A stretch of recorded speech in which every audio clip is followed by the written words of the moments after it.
wabarakatuh. Selamat datang di kanal YouTube Mas Dosen Production, media informasi bagi dosen dan mahasiswa di seluruh Indonesia yang akan mengupas tuntas topik seputar Tridharma Perguruan Tinggi dan dinamika kehidupan kampus.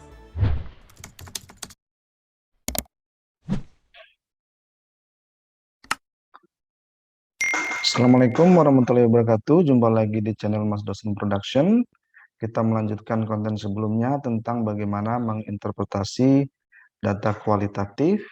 Di konten sebelumnya, Mas Dosen sudah menyampaikan ada dua teknik menginterpretasi data penelitian kualitatif. Yang pertama menggunakan our common sense atau lexical analysis. Dan yang kedua, ini kita akan menggunakan yang namanya theoretical framework. Seperti penjelasan di konten-konten sebelumnya, Mas Dodi sudah pernah menjelaskan bahwa penelitian kualitatif itu peneliti biasanya menggunakan teori untuk melihat data, apa kata data. Jadi kita menggunakan theoretical lens. Jadi kita melihat dari kacamata teori. Jadi bagaimana kita membahasakan data, bagaimana kita membahas data, bagaimana kita menginterpretasikan data, itu kita gunakan teori untuk membahasnya. Oke, jadi sekarang pada konten kali ini Mas Dosen akan mencontohkan penggunaan teori dalam menginterpretasi data kualitatif. Jadi di sini teori yang Mas Dosen gunakan adalah teorinya si Hargreaves, Emotional Geographies of Teaching, ya. Di dalam teorinya Hargreaves itu mengklasifikasikan emotional geographies of teaching itu ada 5. Jadi yang pertama itu sociocultural geographies, yang ini, ya.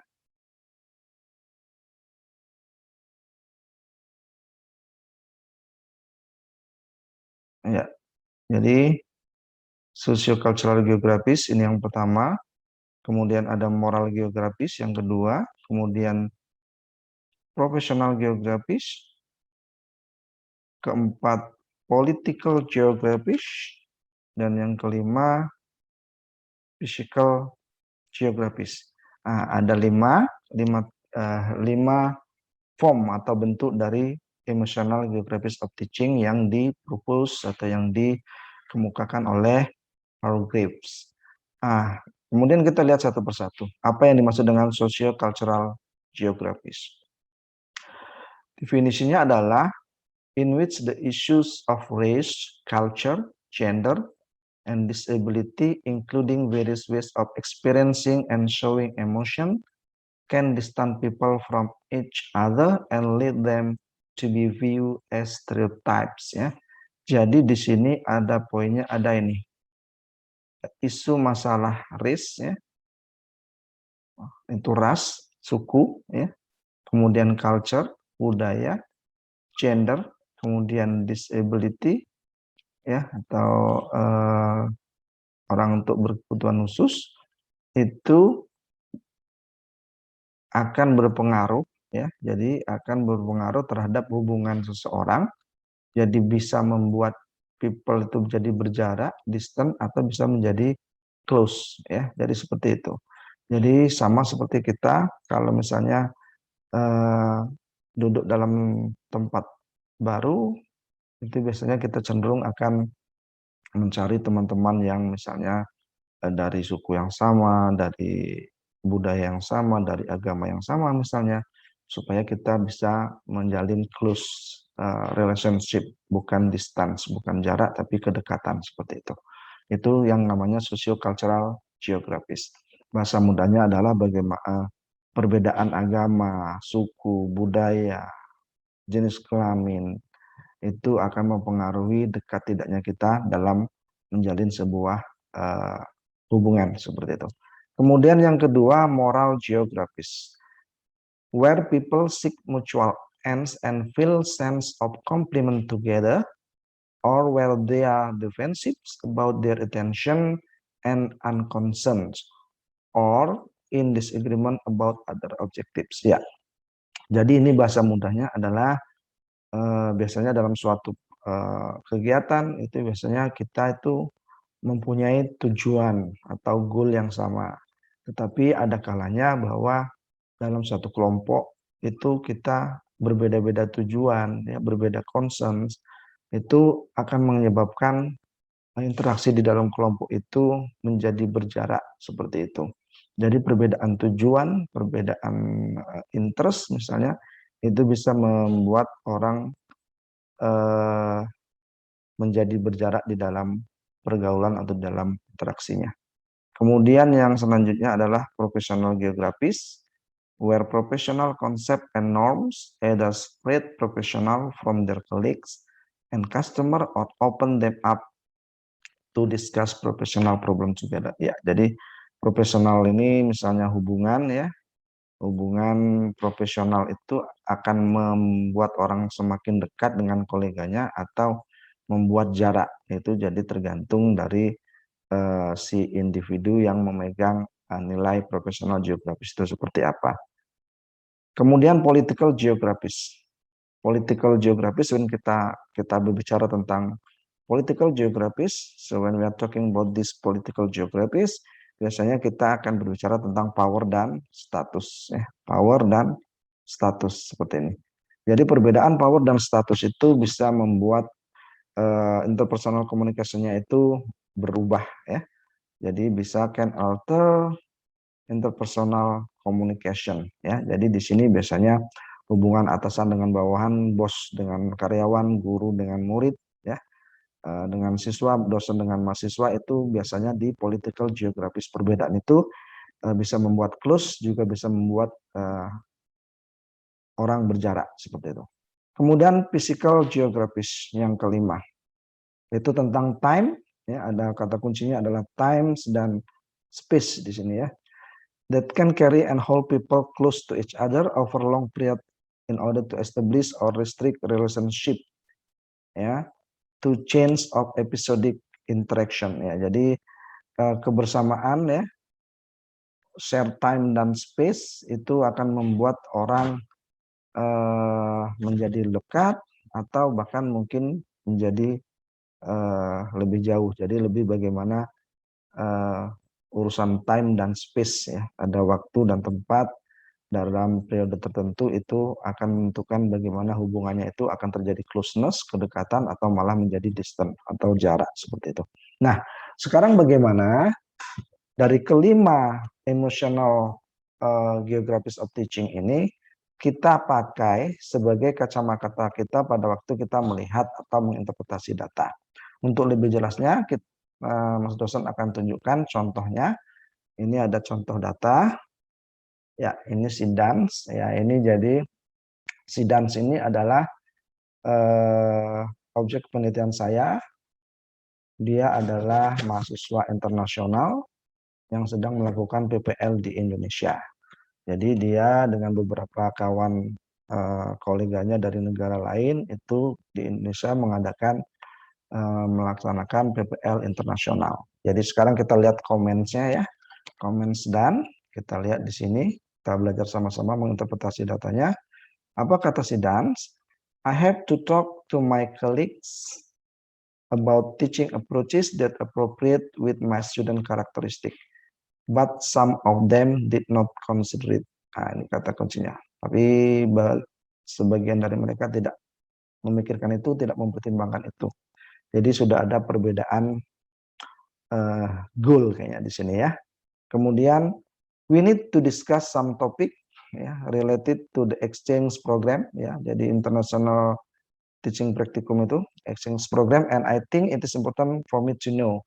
Moreover, I want to listen to their opinion relating to the teaching process. Jadi si Danis ini pengen tahu bagaimana anggota kelompok lainnya melihat tentang proses pembelajaran atau program PPL internasional ini sudah berjalan seperti apa. Jadi dia pengen tahu pendapat dari koleganya seperti itu. Kemudian I really wanted to know their opinion, ya. Jadi si Dan ini pengen tahu opini kawan-kawannya. But it seemed to me that they like talking to their Philippine friends. Nah, di sini.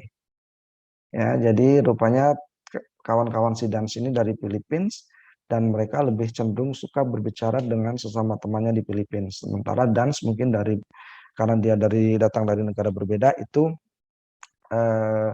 mungkin enggan temannya untuk berbicara dengan dia. Oke, ini sudah ada beberapa feature ya, ada beberapa, pertama tentang masalah goal, ya, tujuan, kemudian di sini juga tentang apa yang harus dilakukan di program PPL-nya, tentang program PPL-nya,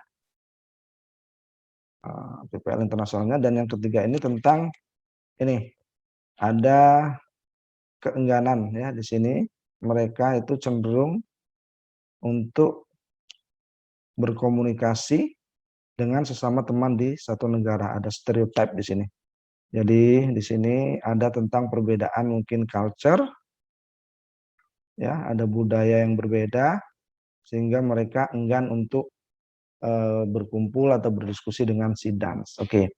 Dari goal, perbedaan tujuan, kemudian perbedaan mereka dalam memandang suatu buah program, kemudian bagaimana perbedaan culture dan budaya, ini kita bisa tahu melihat arahnya bahwa ini berhubungan dengan yang namanya moral geografis ya, seperti itu. Coba kita lihat interpretasinya. Ya. Dari apa yang sudah dikomentari atau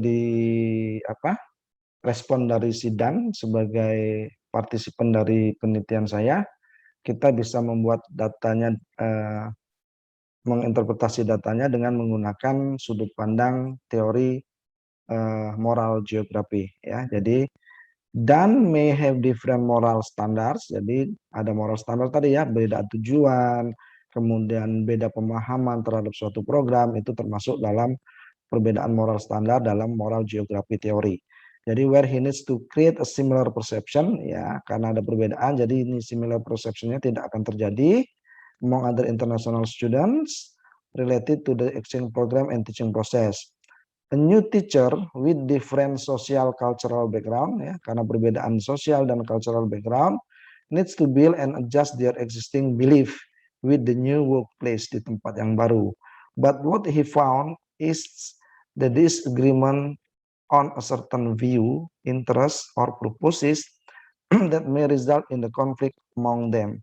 He did not found himself being appreciated, ya, karena dia tidak merasa dihargai, ya, praise, dihormati, and encouraged for the purpose that leads him to acquire moral closeness. Jadi moral closeness-nya tidak terjadi karena ada perbedaan tadi, merasa tidak dihargai, ada perbedaan moral standar yang dialami oleh Sidan dengan teman-temannya, kemudian ada perbedaan sosio-kultural di sini. Makanya moral geografi ini dalam konteks ini membuat jarak ya atau distance antara Sidan dan teman-teman kolega lainnya sesama international students gitu. Jadi begini contoh bagaimana menggunakan atau menginterpretasi data kualitatif dengan menggunakan kacamata teori. Mungkin belum begitu jelas. Untuk lebih jelasnya saya lanjutkan lagi ke contoh berikutnya, masih tentang si Dans. Ya, kita lihat Dans komen pada waktu di interview. Teaching student in Thailand is easier because the teacher can mix Thai and English language for teaching. Ya, I think ya, jadi di sini katanya mudah ngajar anak di Thailand karena dia bisa mix, menggabungkan antara bahasa Thailand dengan bahasa Inggris. Ya, jadi kalau anak-anaknya nggak paham dengan bahasa Inggris, si Dan dengan mudahnya bisa switch ke bahasa Thailand. Tetapi kalau di Indonesia, karena muridnya orang Indonesia, anak Indonesia, begitu muridnya tidak tahu bahasa Inggris, dan akan kesulitan. Karena kalau dia menggunakan bahasa Thailand, anaknya mungkin tambah bingung seperti itu. Kita lihat itu masuk dalam emosional geografi yang kelompok yang mana, dari 1, 2, 3, 4, 5 tadi. Kemudian I think close but still have a gap. Ya, kata dia dekat tapi masih gap. Because of my students like Thai actor, the first time when I introduce myself and the flag in the flag ceremony, ya, in the flag ceremony, after that they always try to greeting me in Thai word. Most of Indonesian are Muslim. Nah, ini ada perbedaan agama di sini ceritanya. But people in Thailand, they are mostly Buddhist. Ya, ini. And I got confused who should I touch when greeting and who should not. Jadi dia bingung. Nah, kalau di Thailand mungkin tidak masalah salaman dengan perempuan, bisa bersentuhan. Tapi di Indonesia tidak semua perempuan misalnya salaman mau bersentuhan tangan seperti itu. Jadi ada confusion, ada kebingungan yang dialami oleh si Dan. Tapi akhirnya dia tahu, akhirnya katanya, then I identify that a woman who wearing long hijab and long shirt, ya ini, should not, katanya, should not be touched by men. Ya, ada different gender di sini, gender. When we greet them. Oke, dari topik-topik ini, dari tentang tadi kesulitan ngajar dengan anak di Indonesia, kemudian perbedaan agama, kemudian ada perbedaan gender, itu teori apa yang bisa kita gunakan untuk melihat atau untuk memaknai data kualitatif dari respon yang diberikan Dans pada waktu di interview. Kita lihat. Ya, socio-cultural geographies. So Dan found that the teaching in Thailand is not as hard as teaching in Indonesia. Mixing the language of Thai and English is an unavoidable fact of teaching and learning in his country. Meanwhile, it would not work at all to be applied in Indonesia since Thai is not their language. Ya tadi, seperti yang saya jelaskan tadi. Kemudian apa? Nah, yang menariknya, interestingly, once Dan introduced himself to the students. They were enthusiastically greeting him with Thai style, since they love watching Thai actors. Ya, jadi ada yang menarik hubungan antara si Dan dengan murid-muridnya. Bagaimana anak-anaknya sangat antusias karena tahu si Dan itu dari Thailand, ya. Karena anak-anaknya rupanya sering nonton sinetron atau drama atau film Thailand seperti itu. Kemudian ini yang poin yang penting, aside from those issue, contrasting to Thai belief, Buddhist, jadi orang Thailand rata-rata beragama Buddha, most of Indonesian are Muslim. Jadi Dan was confused about the issue of touching with woman, Muslim in greeting events. Jadi di awal dia bingung, he had no idea which woman could be touched, tapi akhirnya, ya, finally, akhirnya dia pada kesimpulan, he come up with a conclusion of not touching the woman with long hijab and skirt when greeting them. Nah, jadi isu-isu ini, ya, isu-isu yang ada di sini, di sini, di sini itu kita masukkan ke dalam socio-cultural geographies teori. Jadi kita membahasakan ini, memaknai data-data ini, menginterpretasi data-data ini dengan menggunakan kacamata atau lens dari moral geografis teori, socio-cultural geografis, ya, seperti itu. Mungkin akan saya tambahkan satu lagi contoh biar lebih jelas. Kita lihat lagi. Dan's comments, I'm not close with her because I think she is older than me, so I'm afraid if I make mistake to her. She is the person who has high position than me. I mean, she is my supervisor teacher in the school, so I think it's better not to close with her. I mean, in professional way. She is kind actually. Ya, jadi saya tidak begitu dekat dengan ini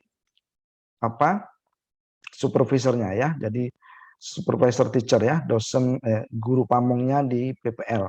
Mengapa? Karena dia merasa guru pamongnya lebih tua umurnya, kemudian posisinya lebih tinggi karena dia guru pamong, sedangkan si Dan itu mahasiswa PPL, dan sebagainya, dan sebagainya. Nah, isu-isu ini masuk ke dalam kategori emosional geografi yang mana? Coba kita lihat. Ya, itu dalam political geografis, karena ada share power, ya. Ada posisi sebagai guru pamong dan sebagai mahasiswa PPL, kemudian secara umur si guru pamongnya lebih tua daripada si Dans, itu masuk dalam political geographies. Jadi in term of political geographies, he decide to keep distance, jadi tetap berjaga jarak untuk tidak berinteraksi secara intensif dengan eh, guru pamongnya, karena ada different power and status. Nah, di sini kata kuncinya ada different power dan status. Ini merefer kepada yang namanya political geographies. Ada share power dan status di situ. Nah, ini diceritakan. Kemudian he thought most probably cracking the distant result in unfair evaluation, whether caused by mistake he made or subjective way observing him as the student teacher. Jadi dia merasa ada sesuatu yang kurang unfair posisi dia, makanya dia menjaga jarak karena dia dianggap sebagai student teacher atau mahasiswa PPL. Jadi dia merasa dia perlu menjaga jarak dengan si guru pamongnya, seperti itu. Jadi inilah Bapak Ibu dosen yang baik hati, yang budiman, beberapa contoh menginterpretasi data kualitatif dengan menggunakan kacamata teori, ya. Jadi teori yang saya contohkan di sini adalah teori Hargreaves Emotional Geographies of Teaching yang terdiri dari 5 bentuk emotional geographies. Yang pertama sociocultural, kemudian yang kedua moral geographies, yang ketiga professional geographies, yang keempat political geographies, yang kelima physical geographies. Jadi tidak mesti semuanya ada. Jadi kita tergantung apa kata data seperti itu, Bapak Ibu. Jadi mungkin itu saja. Semoga Bapak Ibu mendapat pencerahan dan semakin percaya diri dengan penelitian kualitatif. Insya Allah ke depannya kita bisa menjadi peneliti kualitatif yang baik dan bisa mempublikasikan hasil penelitian kualitatif kita ke jurnal-jurnal internasional yang bereputasi, baik itu terindeks oleh WOS atau Scopus atau indeksasi global internasional lainnya. Terima kasih, salam sehat dari Mas Dosen Production. Wassalamualaikum warahmatullahi wabarakatuh.